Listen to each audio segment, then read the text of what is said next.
of your daily iodine intake today? You may, but other people in different regions across the world may not. Public health authorities are trying to help people around the world correct iodine deficiency in their diets. Iodine deficiency is most prominent in Vietnam, a mountainous country located in Southeast Asia. What is iodine, and why is there a lack of it in people? Iodine is a nutrient that is essential for the production of thyroid hormones, which what makes iodine essential in the diet is that our bodies don't produce it, so we have to make up for it in consumption. Proper amounts of iodine, you need to know what foods have it. For example, yogurt, cheese, milk, eggs, iodized salt, seafood, and seaweed. Seaweed is the most commonly eaten iodine-rich food in Japan, while in America the most commonly eaten food with iodine is iodized salt. The first company to commercially sell iodized salt is Martin.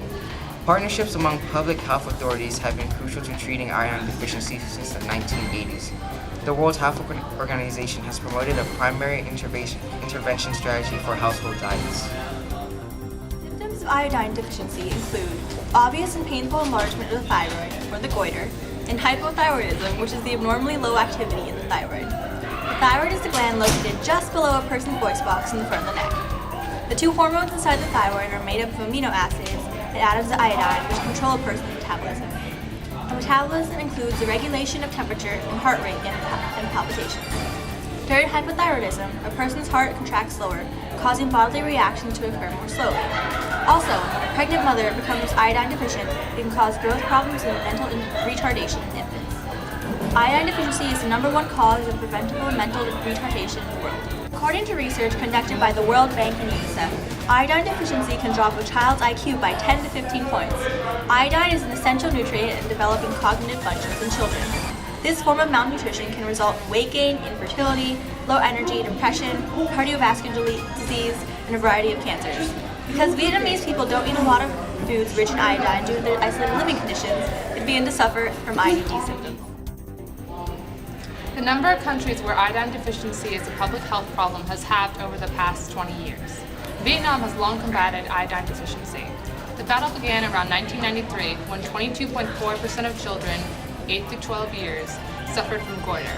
The Vietnamese began to ponder solutions on how to solve the issue and decided upon introducing citizens to iodized salt, an element rich in iodine. Because of that, the rates of iodine deficiency reduced amongst children. In 1998, 14.2% of children had iodine deficiency. Then in 2000, 10.2% of children had it. Then in 2005, 3.6% of children had IDD. Finally, and a little bit too soon, the Vietnam government had proclaimed that they had solved the iodine deficiency. However, recently the percentage of citizens exposed to iodized salt has dropped from 91.9% in 2005 to 46.1% in 2012, which means the amount of people suffering from IDD is going to steadily increase. Iodized salt is the main source of iodine in the American diet. However, Americans only consume salt at 20% of iodine. There's kosher salt and sea salt and not iodized salt. More shockingly, even iodized salts are not being produced at the appropriate iodine levels.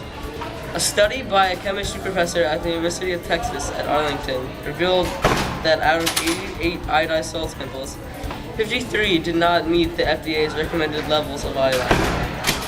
Despite iodine deficiency not currently being a problem in America, WebMD reports that pregnant and nursing women, babies, and young children are at the most at risk. Dr. Elizabeth Pierce, an endocrinologist, noticed in her latest study that 47 of her nursing mothers' breast milk contained a sufficient amount of iodine for infant nutrition.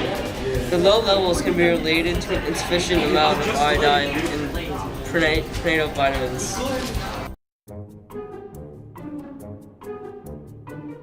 No.